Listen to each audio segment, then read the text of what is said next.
其實落差真的蠻大的。他該不會變文盲吧？我們到底有沒有需要花這麼多錢念這個學校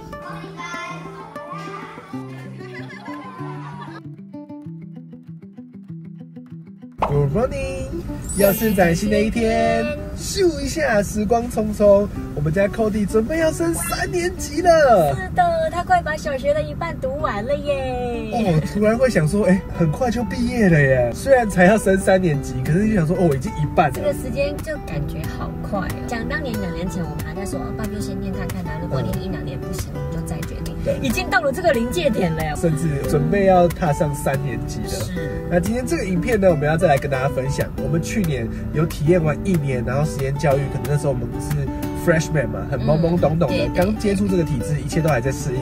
然後適應完之後，可能會體驗到很多的優點。那念完第2點，你一定會在一個環境裡面漸漸發現，它可能有不一樣的地方是可以值得分享的。所以，我們今天呢，一樣來跟大家分享一下我們在這2年當中實驗教育的第2年的心得。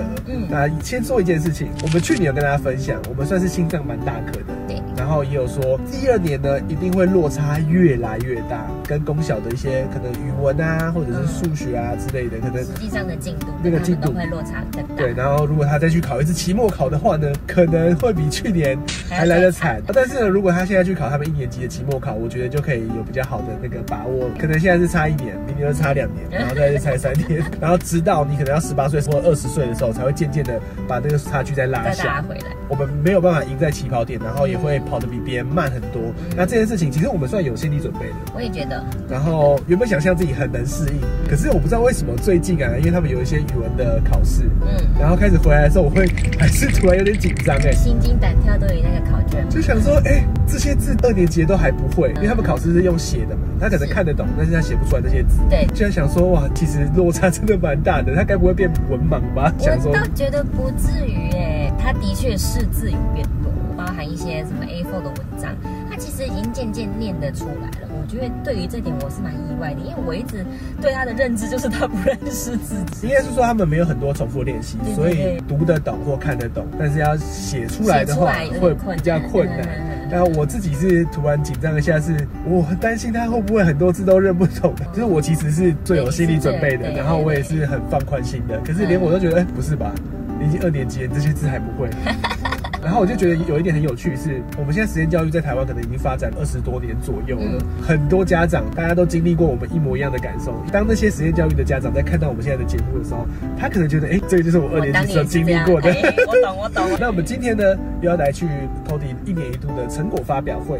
平常這個時候大家都在期末考，可是他們這時候是用成果發表的方式去總結他們這一學期的所有的學習。沒錯。那每個人都可以選一個科目。那這學期我們來看一下他們成果發表到底會帶給我們什麼樣不同的東西呢？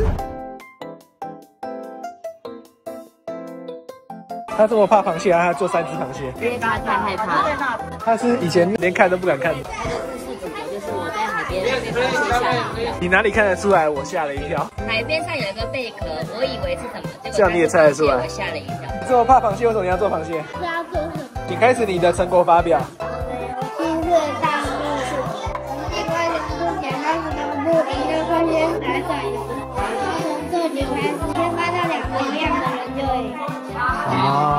它裡面都是單字嗎？那你先跟媽媽比。來，剪刀石头布。你切一只。正好是广播，親愛的家長，謝謝您的蒞臨。今天孩子們準備了豐富的內容與一樣的就有。首先進行個人成果發表。他不用講英文哦。那你設計英文，他不用講英文。最難的是他不知道你畫什麼，這是什麼？這是羽毛球吧？哦，有一點像。羽毛球嗎？不是。我想看。麗莎。這個。他錯了。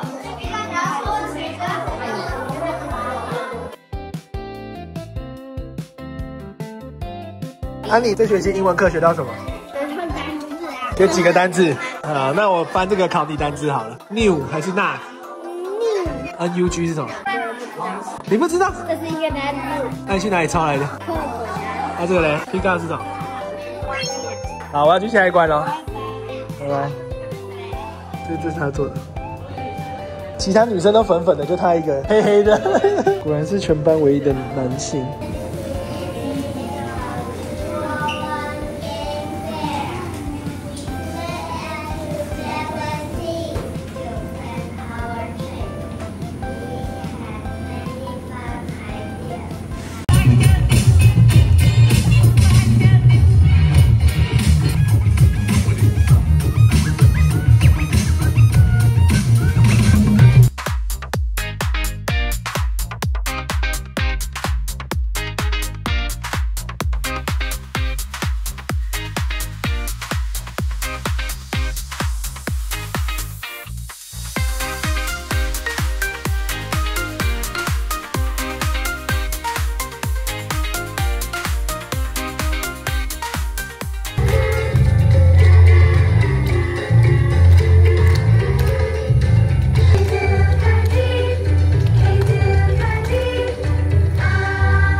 这個線哦，好。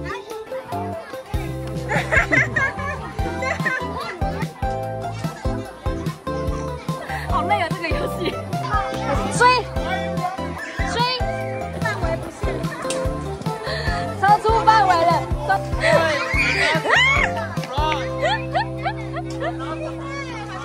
又是一年的成果發表結束，你覺得這一年在實驗教育裡面，哥哥有什麼樣的成長？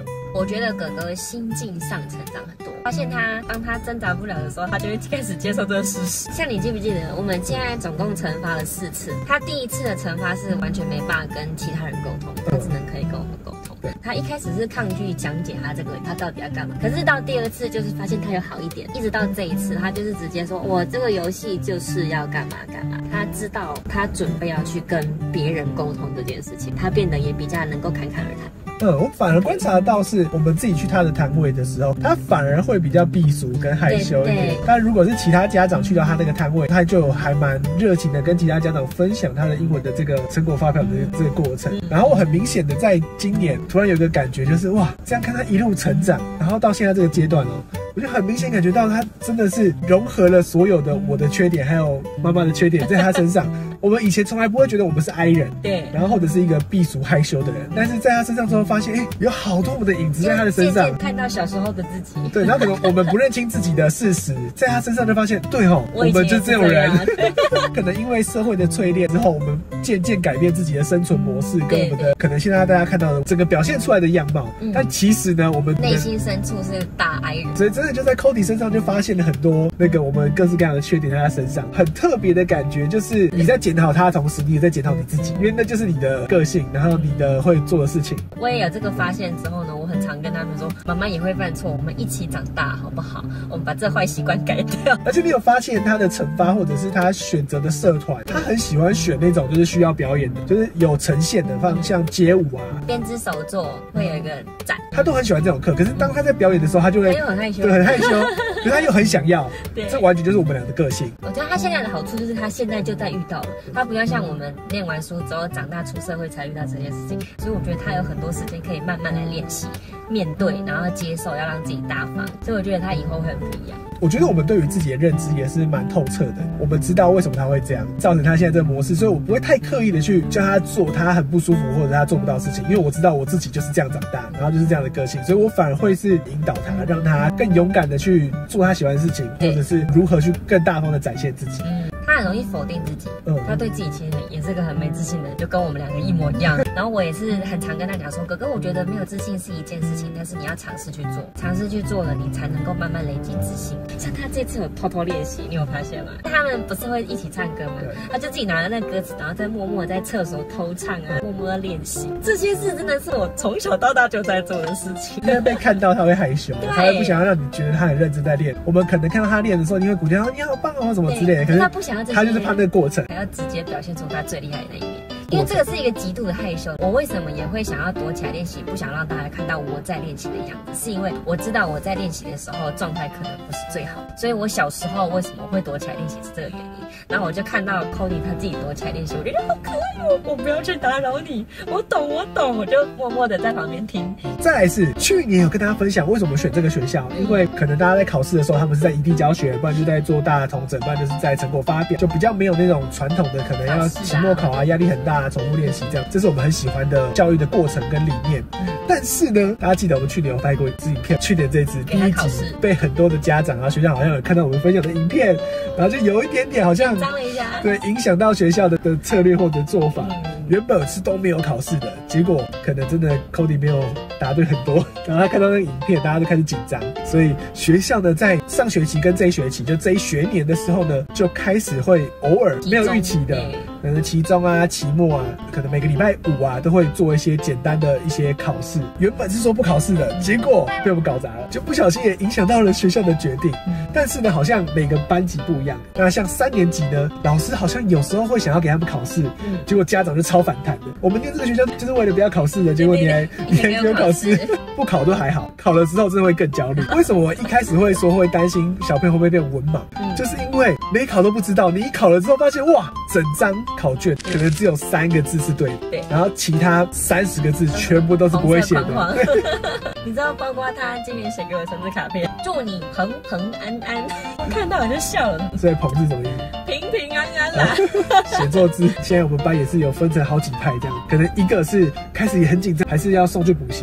也有那種就是哇完蛋了，念這個下去之後就越差越遠，然後開始很緊張，然後考慮要不要轉學，然後再來就是看可以怎麼跟學校溝通，會分成很多派不同的家長，然後去做一些調整。那我覺得在辦實驗教育一個很重要的就是你學校有沒有辦法維持它的理念，尤其是我們的學費不便宜，然後學生又比較少。那如果學校就因此而調整他們的教育理念，或者是有很大的調整的話，那對於我們一開始聽到就會比較不一樣。但是這也會卡到一個點，就是一樣是招生說明會，一樣是可能1對1的會談，可是每個人聽到的是不一樣。像我們就選擇我們自己想聽的，我們就覺得說，哦，它有很多異地教學，然後有很多社團，然後有很多多元的學習。那有些人進來可能會覺得，哦，他英文課很多，所以每個人一樣的東西聽起來可能不一樣，然後聽起來不一樣，進來念的時候就會出問題。怎麼跟我當初想的不一樣？對，然後開始緊張，開始緊張之後就會給學校壓力，可能學校就會因為不同的小朋友或者因為不同的環境，然後去做一些調整跟改變。但我覺得這也是蠻好的。實驗教育本來就是不斷的實驗，那在實驗的過程當中發現可以怎麼樣做調整，然後就去做改變。當然不能跟他原本的初衷是背道而馳，或者是完全不同方向。我覺得透過這個小小的考試，小朋友自己就會去發現，原來我有這麼多字不會寫。很像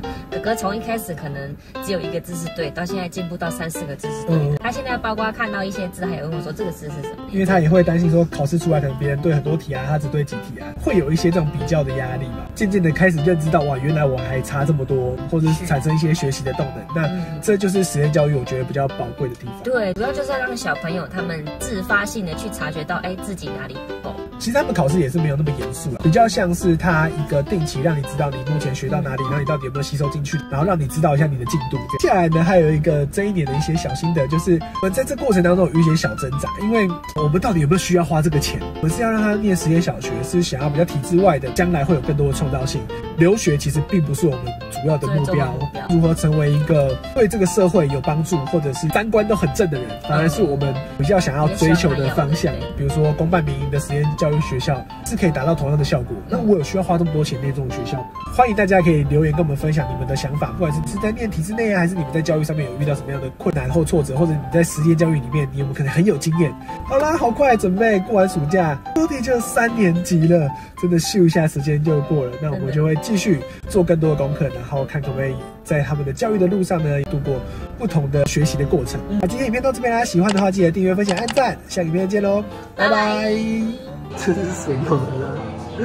為什麼把自己畫成這樣？好醜。